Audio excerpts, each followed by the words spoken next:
লোকসভা ভোটের আগে রাজ্যে প্রধানমন্ত্রী নরেন্দ্র মোদী সকালে অন্ডাল বিমানবন্দরে নেমে ক্যাপ্টারে ঝাড়খণ্ডের ধানবাদে গিয়ে সভা করেছেন প্রধানমন্ত্রী।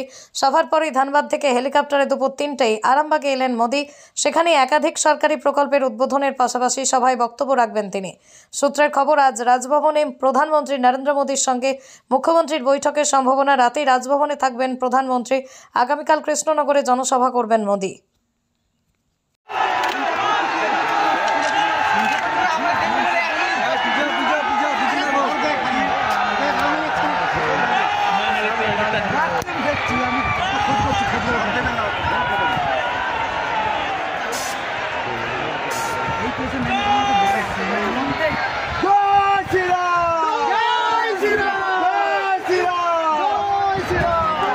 চুপ দাঁড়িয়ে দেবে, বুঝবি।